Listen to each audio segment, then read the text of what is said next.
Believe absolutely that the Tower of Babel was a center where humans were being taught divine knowledge, and chief among those secrets was the power of the spoken word, and that they were being taught a language which was forbidden by the leadership of this extraterrestrial intelligence to teach them.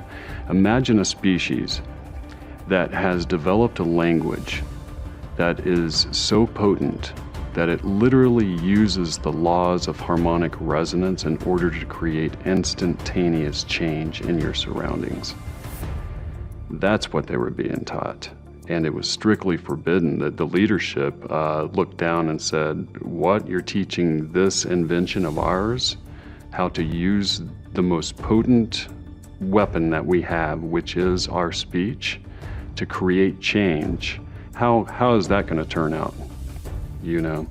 And this battle between Enki and Enlil that are claimed to have been in charge of the planet may have been the result of why that center was actually destroyed. At some point, Enlil was very, very irritated with the fact that humans were being taught all of these things. These secrets were all considered to be forbidden. Chief among those is the secret of a language that allows you to create change in reality at will. The construction of words using syllables that exhibit frequencies that can literally cause a stone to float in midair by speaking a word. That's the kind of power that they possessed. Sound causes change in your surroundings because of its natural relationship with the rest of creation. A word is no less valuable in creation than a rock sitting there. They were all created by the same laws. And the fact that you're able to make a sound is something that is a universal present. Let's call it that. It was bestowed upon us by the creator of this entire universe. It's almost as though not only is every single physical object in our reality connected with all of this, but yes, because we're a creation of the same thing, we're able to make these vibrations with our bodies. And in some occult groups, they call them barbarous names of incantations. They have all of these different sacred words that supposedly if you speak, let's say in a ceremony, it will cause a particular kind of change. That's tied into this whole idea of harmonic resonance, and our bodies vibrate to these same frequencies, and therefore our words vibrate to the same frequencies. So yeah, it's all tied together in one big, beautiful universe. If the humans were able to control matter by using a language that changed frequency, could Göbekli Tepe have been used to harness this frequency? I think of Göbekli Tepe. I think of other monuments that were purposely buried, maybe because they were too powerful, maybe because the creatures that built them didn't want us to destroy ourselves with that technology. That maybe those areas, if you go deep enough, have the kind of rock strata necessary in order to cause these vibrational frequencies to occur. Is it possible that Enki tried to unify the ancient humans through knowledge, but in order to survive the wrath of Enlil, humans had to scatter throughout the globe using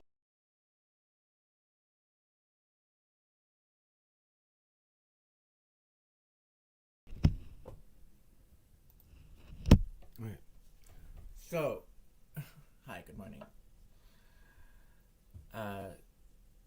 I just thought that that was very fascinating. I clicked on that YouTube video about language, and it's talking about how all language, they've used an algorithm to determine that all human languages, modern languages, come from a common source. But that's not the point that I was wanting to share today on this live stream. Just what we just heard. So is what I wanted to talk about. So the idea that that sound frequencies and resonance of certain sounds can have an impact objects, and I would say the energy in your environment, and objects, including the human body. It can have an impact on matter.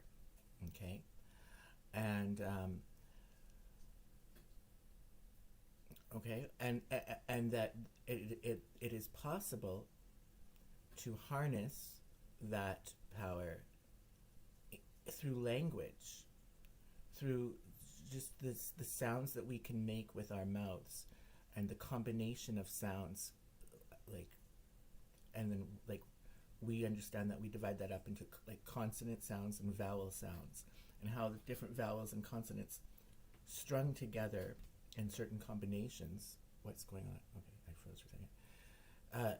That the combination of certain vowels and consonants strung together to make words and sentences, okay? But independent of the meaning of those words, it doesn't matter what the words mean. Literally doesn't matter what the words mean. That those sounds that you're making with your mouth when saying those words can have a resonant impact on the matter in the room, including the human body. That's what they were talking about right there in that video that I just shared with you. It's an audio. That's the same thing that I've been saying about the song Shanti Ashtangi by Madonna. So that Shanti Ashtangi is, I believe it's a Hindu prayer, but it's in the ancient language of Sanskrit. Okay, and it's been turned into a pop song by Madonna on her Ray of Light album that was released in 1998. And I bought that album the day it was released. Went home and I listened to the whole thing. And so I've known about Shanti Ashtangi since the day that the song was released on her album. But, I mean, I didn't really spend a lot of time listening to it over the years, but I would listen to it sometimes. And it wasn't until, I guess, maybe 2021 when I was making because I started making music videos around that time, 2021. And I was making a music video, my first one, for this Shanti Ashtangi song. And the basis of what I made that day in 2021 is what I still use for different iterations of this music video, for different remixes. Image of it right here. So I was making that video, right? I was at home by myself all day long. And before this, I had been having some health problems. I don't have a family doctor, so I was going to walk-in clinics trying to get help, to no avail, typical of the BC medical system. And but I had you could feel with your hand, if you put your hand on my abdomen, you would feel a certain area just around the navel that was quite hard and firm. And I don't naturally have abs of steel, okay? But there's this one section that was very hard. And I didn't know what it was. It was concerning. So I was trying to get doctors to look at it, and nobody would pay any attention to it in these walk-in clinics. But anyways, that's what was going on in the lead up, okay? And but one day I spent all day long working on making this video. And in the course of making the video, you listen to the song. And I spent like maybe from the morning, maybe this time in the morning, until 6, 7 at night, working on it, listening to it. Then I'd see what I'd made, listen to it, watch it, play it, see what I'd made, and then see, oh, well, I should change this part, do this, add this, whatever. And so in the course of making the music video, I ended up listening to the song over and over and over again all day long for like 8 hours. And typically, almost subconsciously, I'm not even really thinking about it. Typically, when I would be listening to it and making a video, probably, I will start singing along to it, maybe under my breath, not full on singing for people to hear, but just kind of singing to myself, humming along, or actually singing the words, but like kind of quietly under my breath. I'd been doing that for most of the day as well. And when I was finally finished, and it's not actually very often that I would spend 8 hours solid making a video, like, but I did that day. I remember it was like I was probably around 7 o'clock at night, and I started in the morning. So I got up, and I was so immersed in it, like that I didn't go to the bathroom for hours. And so when I was finally done, I stood up and went to the bathroom. And when I was in the bathroom, all this black hardened goo, no, not hardened, excuse me, black goo started oozing out of my belly button. I'd never seen anything like it, and it stunk, and it was a lot. It kept coming, it kept coming, it kept coming. For about an hour, I think. Like, it was a lot coming up. And at the end of this, when it was finally stopped coming out of me, I noticed immediately that the hardened mass in my belly button, under my belly button, when I put my hand to that area, it was gone. There was no hardened mass there anymore. And so I don't know what it was. I have no idea what it was. Could have been a health problem. It could have been an evil entity, a spirit. I don't know what it was. But there was something physical in my body that you could feel to the touch. And it came out after I had spent all day long listening and singing this song, Shanti Ashtangi. And then that intrigued me. And I started reading about that and trying to understand what would be the significance of that. And that's when I stumbled upon somewhere on the internet, I don't know where, but I read that it's the language.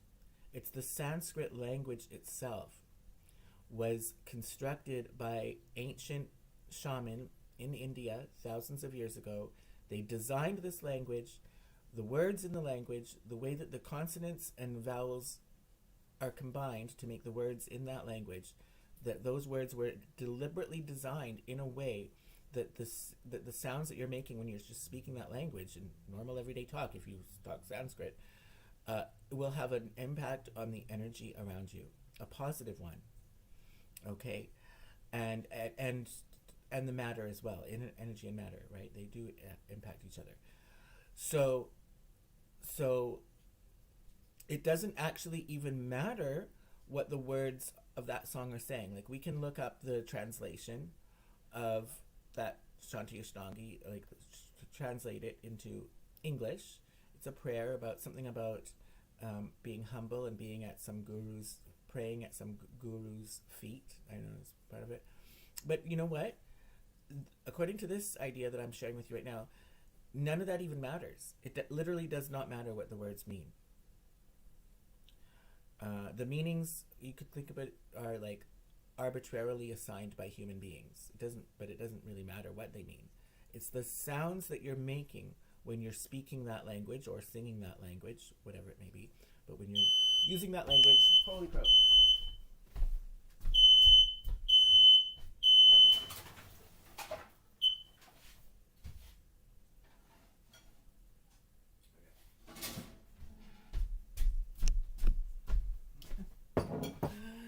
Speaking of sound resonance. Yeah, it's fine. It's just a smoke detector. I'm just cooking. Okay. I better turn that off, though.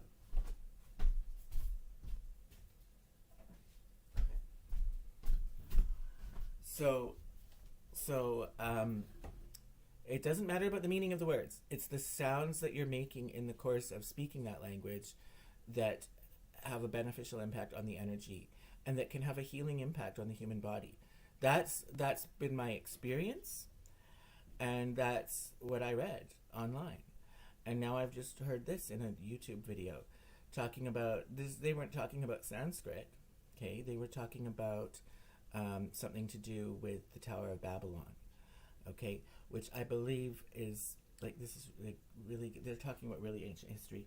So if this is true, what I'm saying, then Sanskrit like came after all that. Still ancient, but it would have come. Maybe Sanskrit was developed. They're saying, this guy was saying that the tower had to be struck down because that's where this knowledge about sound resonance and the power of making sounds was being taught to human beings. Well, maybe some of that knowledge then survived, and these shaman went to India with that knowledge and developed the Sanskrit language. I don't know. But, I mean, it is interesting to also think about the point. I never heard that before, what we just heard now, the person saying that that sounds are a representation of reality, like they're a part of reality just like a rock is, and God created all of this. God created matter, like the whole universe, and that's why God gave human beings the power to make sounds with our mouths. Like that's a divine power right there that human beings have, that we can make all these different sounds. Like what animal can you think of that can talk, right? Like no animals can talk, but that can make all the different sounds that we make. Like we can make the same sounds that animals make. Like I can meow like a cat, right? Like we can make all the sounds that animals make. Pretty much, like all the different animals. Plus we can make different sounds. Like we can pretty much make just about any sound coming out of our mouths. And if you practice it. And so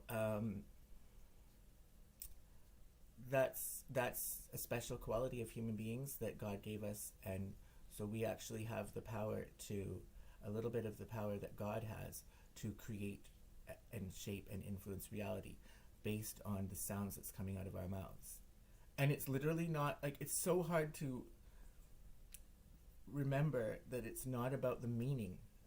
I'm not talking about language here. Like Sanskrit is a language that uses that power, but it's not because of the language. It's not because of the meaning of the words. It's because of the sound frequencies that's coming out of your mouth when you're speaking that language.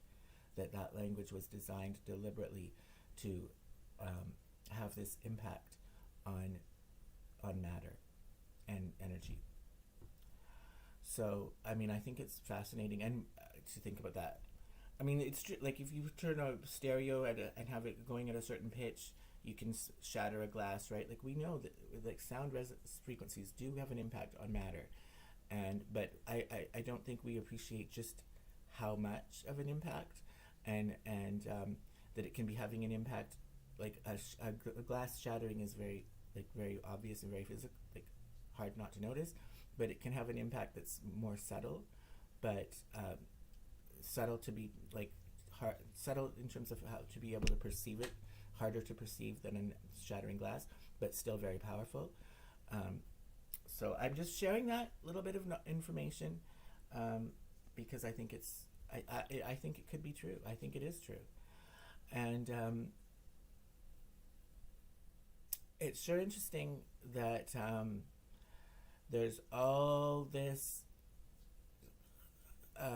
to do about trying to censor people, and that also the music industry has a lockdown on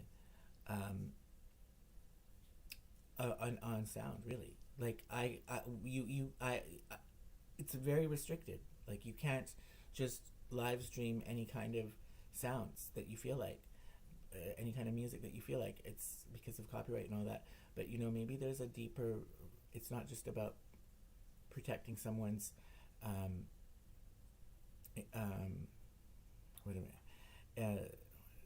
intellectual property, but it's also about controlling the sounds that get put out on the airwaves and that are broadcast to large numbers of people. That is something that is very controlled, and it might just be because of these other powers that sounds have. Something to think about. All right, and I have another video in mind, live stream like this later on. I'm going to be talking, but I'm not going to be talking like this. I'm going to be using the sound of my mouth to call out some BS that I'm seeing in the mainstream media. So that'll be some fun. That'll be fun too. All right, peace out.